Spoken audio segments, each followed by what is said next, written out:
अशोक राणा जी हमारे विधायक, भूपेंद्र चौहान जी जिला के अध्यक्ष, साकेंद्र प्रताप सिंह जी जिला पंचायत के अध्यक्ष, श्री नागेंद्र पवार जी जिला अध्यक्ष आरएनडी के, समस्त हमारे मंच पर विराजमान पार्टी के पदाधिकारीगण और हमारे यहां उपस्थित बड़ी संख्या में देवी और सज्जनों, मीडिया के मेरे साथी, प्रिंट मीडिया और इलेक्ट्रॉनिक मीडिया के मेरे साथी, मेरा ये सौभाग्य है कि मुझे आज नगीना में अपने लोकसभा क्षेत्र के माताओं बहनों से, बुजुर्गों से बातचीत करने का मौका मिल रहा है। मुझे आने में देर हुई, आप सब लोग लंबे समय से इंतजार कर रहे हैं। देर चुनाव के कारण कई स्थानों पर जाना पड़ता है, इसलिए देर हुई। मुझे पूरा विश्वास है कि आप मुझे क्षमा करेंगे। अभी ओम कुमार जी आपके सामने बता रहे थे कि किस प्रकार से वो इस इलाके की सेवा करने वाले हैं। भूपेंद्र जी ने भी कम शब्दों में, लेकिन चुनाव की आवश्यकता और चुनाव में बीजेपी को आगे लाने की आवश्यकता, इस पर उन्होंने जोर दिया है। मैं आपको बताना चाहता हूं, यह चुनाव बहुत महत्वपूर्ण है। सिर्फ ये ओम कुमार जी का सांसद बनना यही महत्वपूर्ण नहीं है।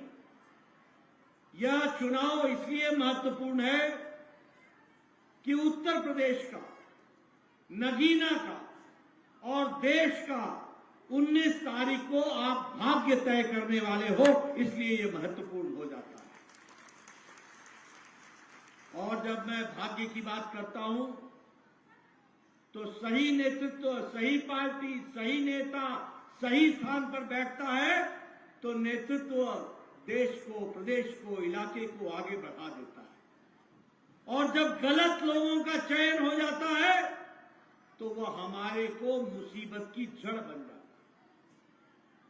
मैं कहने के लिए नहीं कह रहा हूं, आज से 10 साल पहले उत्तर प्रदेश बीमारू राज्य कहलाता था। बीमारू राज्य,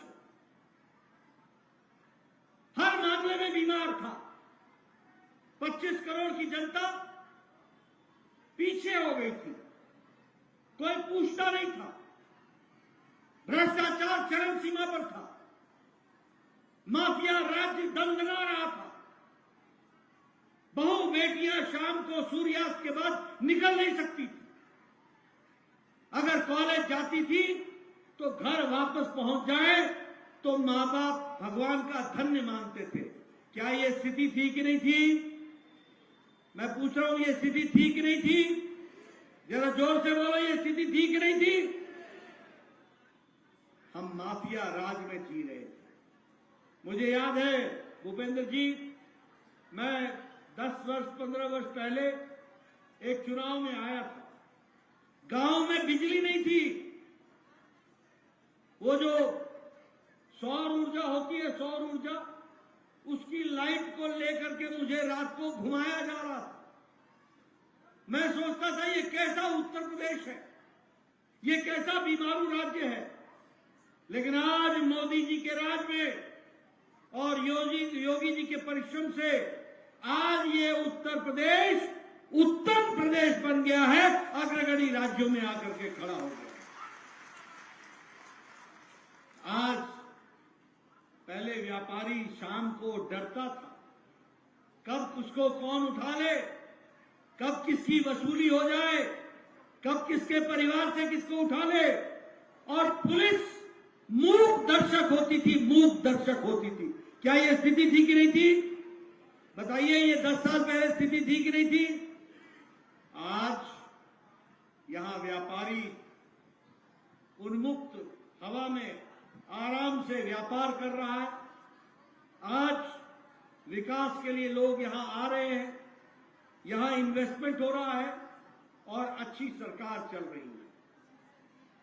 उस समय यूपी का मतलब होता था यू फॉर उत्पीड़न और पी का मतलब होता था पक्षपात।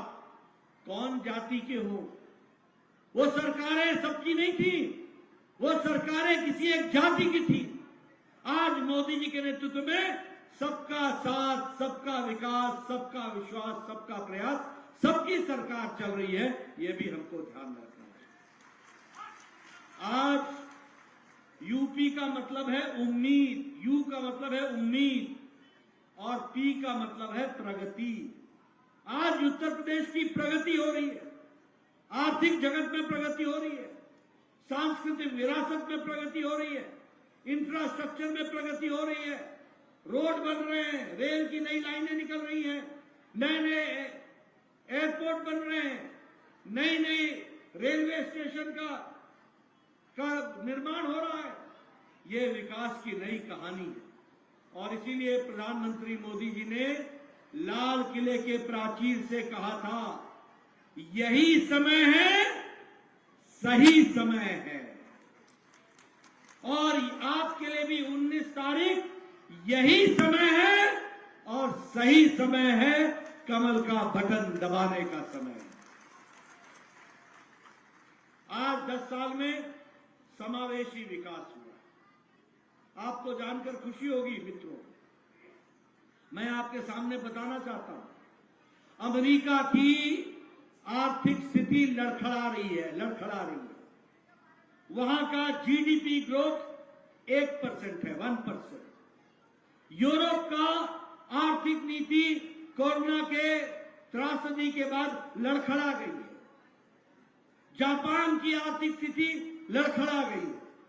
ऑस्ट्रेलिया की आर्थिक स्थिति लड़खड़ा गई है। चाइना की आर्थिक स्थिति लड़खड़ा गई है। लेकिन भारत मोदी जी के नेतृत्व में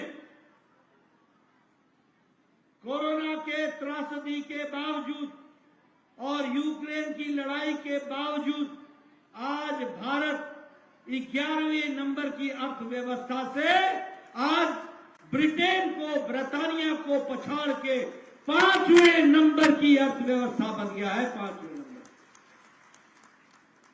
आज आपको जानकर खुशी होगी कि प्रधानमंत्री मोदी जी के नेतृत्व में जब तीसरी बार सरकार बनेगी तो 2024 के बाद 2027 में मोदी जी के नेतृत्व में भारत तीसरे नंबर की अर्थव्यवस्था बन जाएगा। तीसरे नंबर की अर्थव्यवस्था, एक भारत श्रेष्ठ भारत की दृष्टि से आगे बढ़ेगा।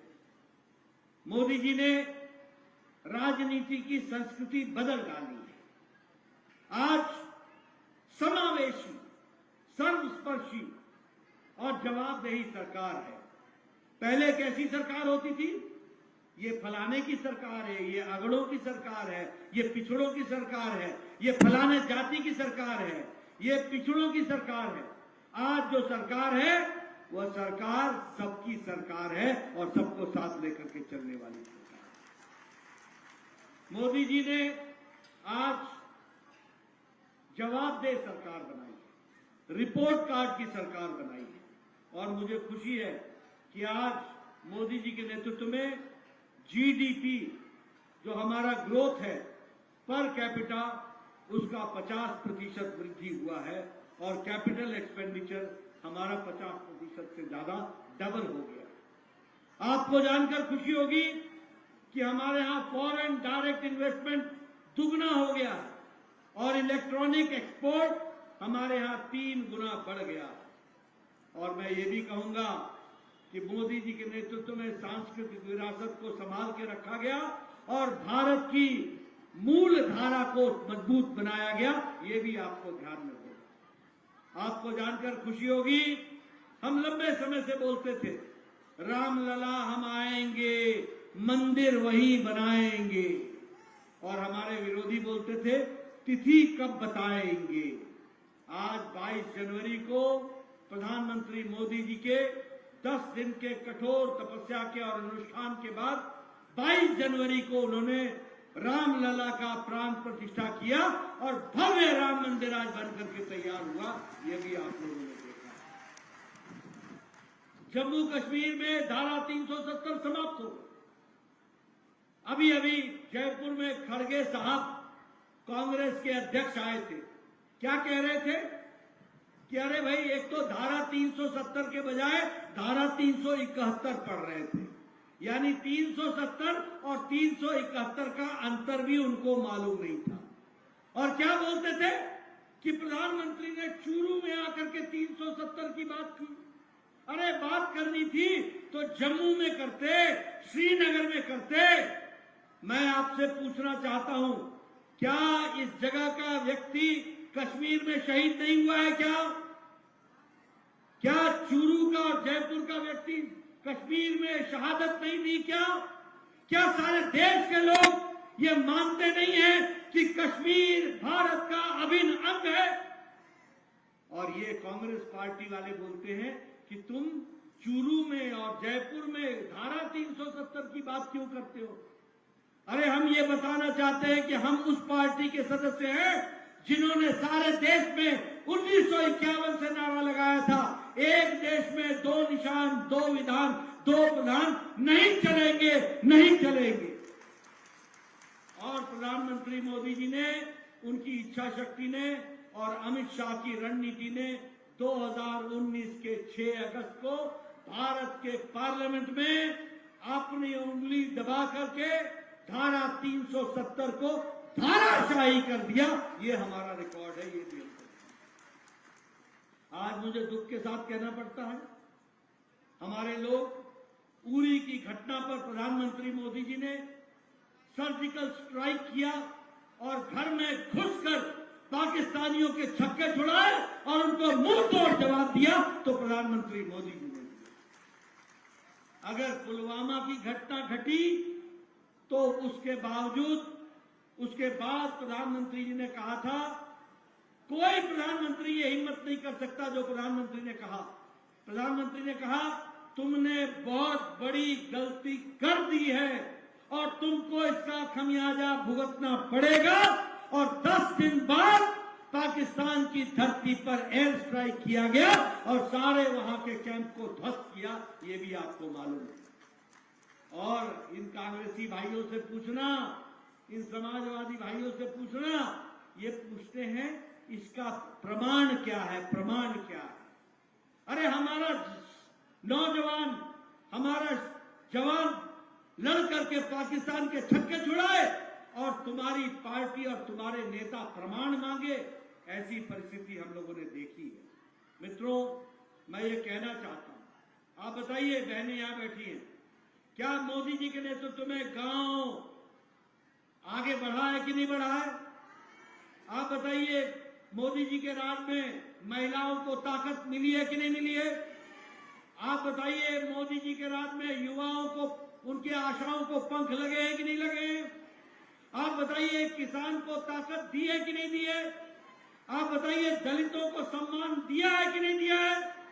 आप बताइए, आदिवासियों को मुख्य धारा में मोदी जी लेके आए हैं कि नहीं आए?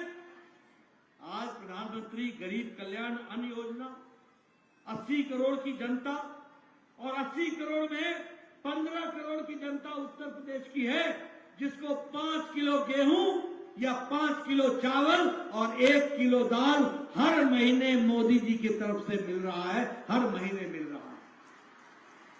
और इसके कारण आज 25% की गरीबी, 25% गरीबी की रेखा से निकल आए।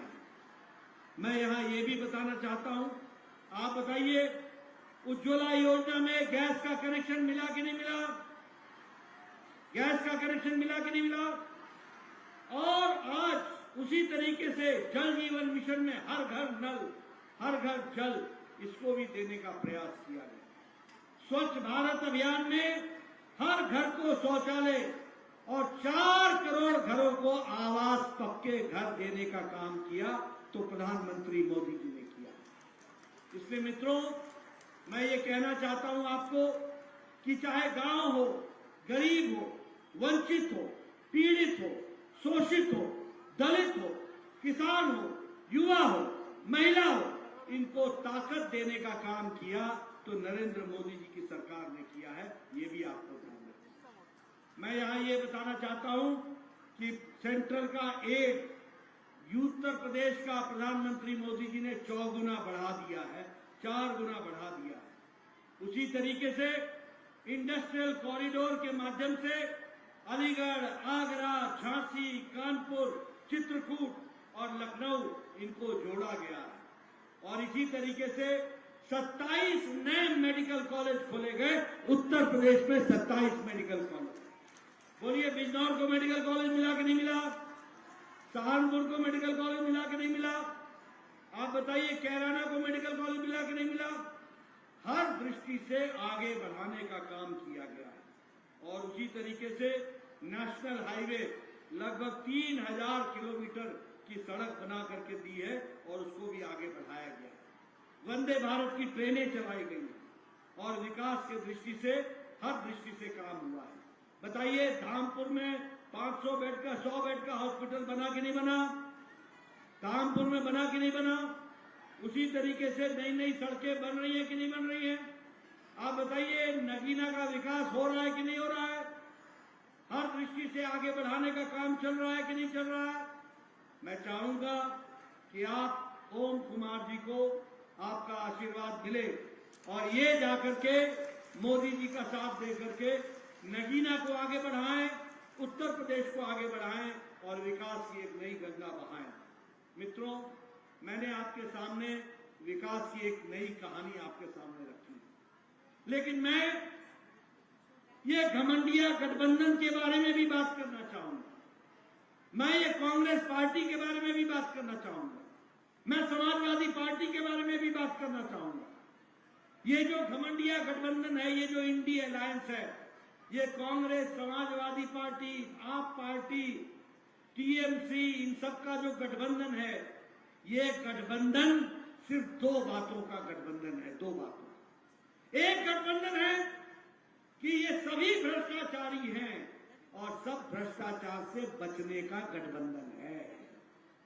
भ्रष्टाचारी हैं और भ्रष्टाचारी बचाओ गठबंधन है। और दूसरा, ये सभी परिवार की पार्टियां हैं। इनको आपसे कोई लेना देना नहीं है, इनको आपसे कोई मतलब नहीं है। ये परिवार की पार्टियां। मैं आपके सामने बताना चाहता हूं। बताइए, कांग्रेस पार्टी ने कोयला घोटाला किया था कि नहीं किया था? बोलो, किया था कि नहीं किया था? चीनी घोटाला किया था कि नहीं किया था? चावल घोटाला किया था कि नहीं किया था? ऑगस्टा हेलीकॉप्टर का घोटाला किया था कि नहीं किया था? पनडुब्बी का घोटाला किया था कि नहीं किया था? आप बताइए, इन्होंने 2G का घोटाला किया था कि नहीं किया था? 3G का घोटाला किया था कि नहीं किया था? इन्होंने न आकाश छोड़ा, न पाताल छोड़ा, न धरती छोड़ी, न हवा और गगन छोड़ा। सब जगह घोटाले ही घोटाले किए। आप बताइए, ये हमारे अखिलेश यादव जी ने गोमती फ्रंट का घोटाला किया है कि नहीं किया है? गोमती फ्रंट का घोटाला किया है कि नहीं किया? लैपटॉप का घोटाला किया है कि नहीं किया है? अनाज का घोटाला किया है कि नहीं किया है? आप बताइए, लालू यादव ने जमीन के बदले नौकरी का घोटाला किया कि नहीं किया? चारा घोटाला किया कि नहीं किया? आप बताइए, टीएमसी की ममता की सरकार ने टीचर्स की भर्ती का घोटाला किया कि नहीं किया? आप बताइए, डीएमके की सरकार ने वहां घोटाला किया कि नहीं किया? आप बताइए, केसीआर ने शराब का घोटाला किया कि नहीं किया? आप बताइए, केजरीवाल ने शराब का घोटाला किया कि नहीं किया? आप बताइए, दवाई का घोटाला किया कि नहीं किया? आप बताइए, राहुल गांधी बेल पर है कि नहीं है? बोलो, है कि नहीं है? सोनिया गांधी बेल पर है कि नहीं है? पी चिदम्बरम बेल पर है कि नहीं है? लालू यादव बेल पर है कि नहीं है? संजय सिंह बेल पर है कि नहीं है? डीएमके के मंत्री बेल पर है कि नहीं है? टीएमसी के मंत्री बेल पर है कि नहीं है? और आप बताइए, हेमंत सोरेन मुख्यमंत्री बेल पर है, जेल में है कि नहीं है? अरविंद केजरीवाल जेल में है कि नहीं है? आप बताइए, मनीष सिसोदिया जेल में है कि नहीं है? आप बताइए, सतिंदर सिंह जेल में है कि नहीं है? आप बताइए, आजम खान जेल में है कि नहीं है? आप बताइए, टीएमसी के नेता जेल में है कि नहीं है? आप बताइए, डीएमके के नेता जेल में है कि नहीं है? आप बताइए, कविता जेल में है कि नहीं है? ये इंडी अलायंस में आधे नेता बेल पर हैं और आधे नेता जेल में हैं। यह परिस्थिति आ सकती है। बोलिए, ऐसे लोगों को समर्थन देना है क्या? ऐसे लोगों को समर्थन देना है क्या? मैं पीछे से सुनना चाहता हूं, आवाज आनी चाहिए। ऐसे लोगों को समर्थन देना है क्या? और अभी इनका मैनिफेस्टो आया कांग्रेस पार्टी का। मेरे को 1929 की जिन्ना की मुस्लिम लीग याद आ गई। जो जिन्ना 1929 में मुस्लिम लीग में कहा करता था, वही बात अभी 2024 में कांग्रेस पार्टी ने उन्हीं बातों को अपनाया है। यानी मुस्लिम लीग का और कांग्रेस पार्टी का मैनिफेस्टो में कोई अंतर नहीं है। बताइए, ऐसे लोगों को सरकार में आने देना है क्या? आने देना है क्या? आप बताइए, आने देना है क्या? मित्रों, मोदी जी के नेतृत्व में देश आगे बढ़ रहा है। आप पूरी ताकत से आगे बढ़िए। बोलिए, ओम कुमार को आगे लाएंगे ना? जिताएंगे ना? कमल के निशान पर 19 तारीख को बटन दबाएंगे ना? मोदी जी को मजबूत करेंगे ना? फिर एक बार,